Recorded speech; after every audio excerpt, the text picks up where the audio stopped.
No Oriente Médio, tem muito mais homens do que mulheres em todos os países. Na Arábia Saudita é o dobro. Em Omã, a desvantagem é de 3-1. Nos Emirados Árabes Unidos, é quase 4-1. Já no Catar, o país que foi a sede da Copa do Mundo de 2022, a proporção é de 5 homens a cada mulher. A explicação para isso é a mesma em todos esses países. O grande fluxo de imigrantes que chegaram na região nos últimos anos, principalmente pela demanda de mão de obra em construções que atraiu muitos homens. Só que também há mulheres entre esses imigrantes. Essa é a Shura. Ou melhor, é a mão da Shura. Ela veio do Sri Lanka há 3 anos e trabalha dentro desse banheiro em um prédio central na região de Doha, capital do Catar. Ela pediu para não ser identificada por receio de perder esse trabalho, mas me deixou filmar o lugar em que passa 12 horas em pé por dia, sem folga nos últimos 20. Dados do governo mostram que quase 300 mil mulheres imigrantes como ela trabalhavam no Catar em junho de 2022. Isso, junto com as nascidas no país e que trabalhavam em 2020, aponta que 14% do total da força de trabalho do Catar é composta por mulheres. Para comparar, o Brasil tem uma média histórica de 50%. Só que enquanto o país tem um dos sistemas de leis mais restritivos para mulheres no mundo, que as impede de viajar e se divorciar sem a tutela de um homem, também tem mais mulheres do que homens nos cursos de direito, tem uma CEO à frente de um dos maiores fundos de investimento em educação do mundo, e o país é considerado um hub no Oriente Médio para empresárias e fundadoras de startups. Mas então, de onde vêm e até onde vão as controvérsias que às vezes incentivam e às vezes proíbem as mulheres de trabalhar no Catar? Assim como os homens que vêm para o Catar, a maioria das imigrantes veio sozinha procurando emprego. Instituições não governamentais e jornais internacionais reportaram abusos a trabalhadores imigrantes, o que o governo catari negou. Na maioria dos casos, essas denúncias focaram na construção civil, que emprega majoritariamente homens. Só que há relatos também de assédio sexual contra mulheres, principalmente em hotéis, e que não são julgados, segundo a Equidem, organização que investiga denúncias contra os direitos humanos. A organização aponta que essas denúncias são difíceis em um país em que o sexo fora do casamento é passível de cadeia, um risco que as vítimas correm de serem acusadas caso prossigam com as denúncias. Em resposta a isso, o governo do Catar disse que encoraja os trabalhadores a reportarem qualquer abuso às autoridades responsáveis e que a maioria das reclamações, quando reportadas, são resolvidas. Só que, segundo a instituição, essas denúncias, assim como outras manifestações antes e durante a realização da Copa do Mundo, evidenciam um Catar que é visto de fora para dentro, do Ocidente para o Oriente. A imagem paralela e que repercute com mais força entre os países do Conselho de Cooperação do Golfo, o Mercosul aqui da região, é de um Catar liberal, um dos países entre os vizinhos que dá mais direito às mulheres e que mais apoia a educação para elas. Ao longo de 2022, o portal Menafem, especializado em notícias econômicas do Oriente Médio, noticiou uma série de iniciativas do Catar especificamente direcionadas a promover o envolvimento das mulheres no mercado de trabalho e na educação. Algumas dessas políticas constaram na declaração da segunda secretária do Departamento de Direitos Humanos do Ministério das Relações Exteriores do Catar, Rissa Al-Sulaiti, na 50ª sessão do Conselho de Direitos Humanos. Al-Sulaiti disse em Genebra que o Catar adotou uma legislação relevante no campo da proteção das mulheres contra manifestações de violência, como o Centro Amman, que centraliza essas denúncias. Ele é operado pela Qatar Foundation, uma instituição voltada à pesquisa e educação, sobre a qual vamos falar muito ainda. I think there was more shift of the mindset, I would say, and the cultural shift. And women are more engaged today in the field of science and technology. They are more willing to become engineers. Em contraste com a falta de alguns direitos das mulheres do Catar, especialmente os relacionados à família, a discriminação de gênero ficou fora do sistema educacional. É um dos países que aposta na distribuição fiscal volumosa por aluno e aloca a maior parte dos seus fundos para a educação. A taxa de alfabetização dos jovens é de cerca de 98%, e cerca de 96% das meninas frequentam o ensino secundário. Além disso, tem mais mulheres do que homens frequentando as universidades.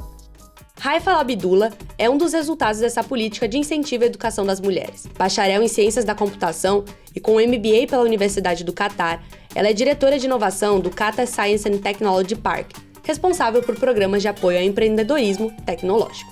Back at my time, maybe it was not that much, but today you will see around 50% of the women in engineering and science are women. O braço de tecnologia comandado por Rafia fica dentro da Education City, na região sudoeste de Doha. Inaugurada oficialmente em 2003, a Education City abriga 8 campi universitários ocidentais, incluindo a Texas University, a Georgetown, a Northwestern, a Virginia Commonwealth e a Weill Cornell Medicine. A chegada dessas filiais de universidades ocidentais ao Catar foi particularmente impactante para as mulheres, já que o estigma social associado às que estudam no exterior limitava as oportunidades educacionais para elas. Esses campi oferecem programas de graduação e pós-graduação em uma ampla gama de disciplinas para estudantes de todo o mundo.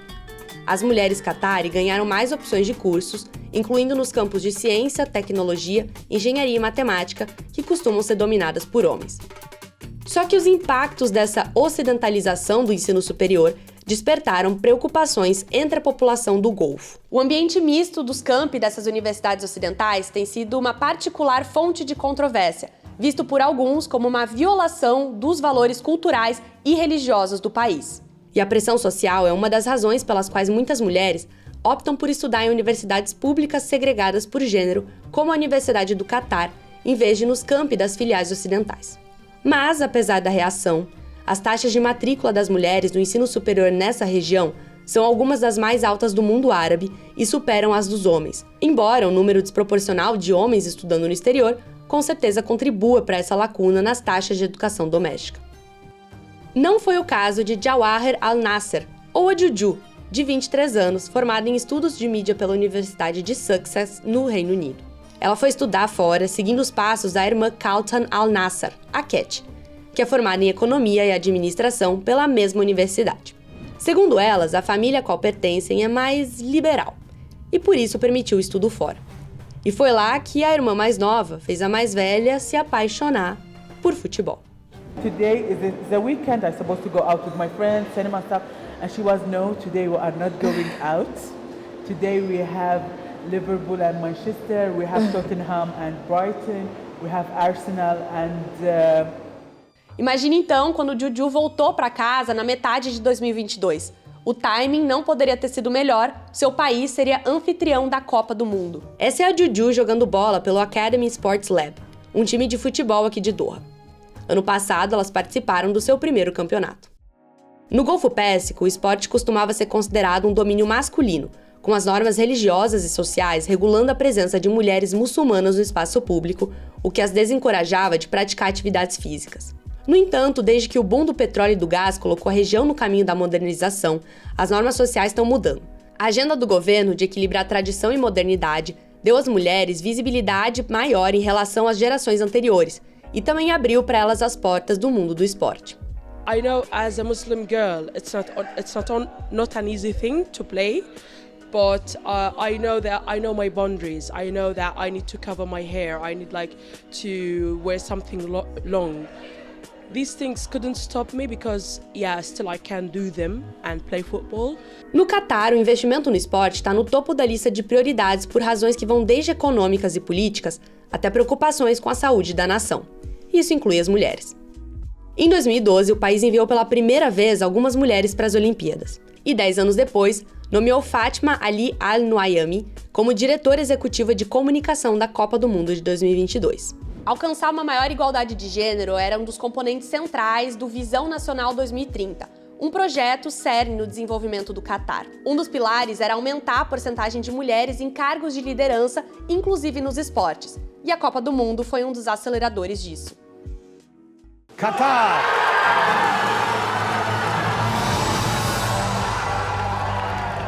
Mas quem é que está por trás dessas iniciativas em um país em que há tantos homens para cada mulher?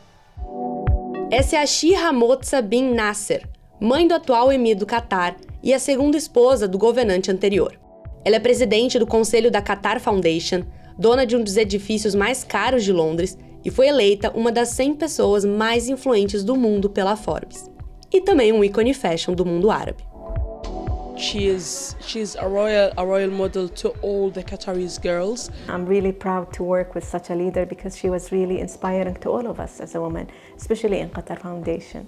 Sheikha é uma palavra árabe usada no Catar para uma mulher importante na sociedade. O equivalente masculino é sheikh. O jornal britânico The Guardian descreve essa Shihra não só como uma mulher importante, mas também como o rosto das novas políticas do regime conservador do Catar. Além do atual emir, o governante do Catar, todos os outros 6 filhos dela, com Hamad bin Khalifa Al Thani, detêm posições de liderança. A mais velha, Shihra Al Mayassa, é presidente do Conselho dos Museus do Catar.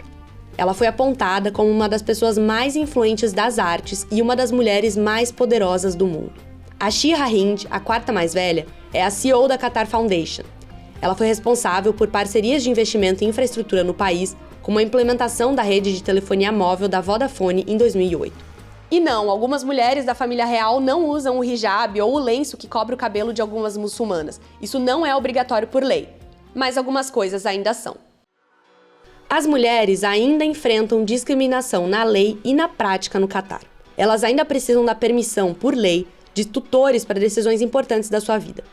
Esses tutores podem ser o pai, irmãos, tios, marido ou filho, sempre um homem.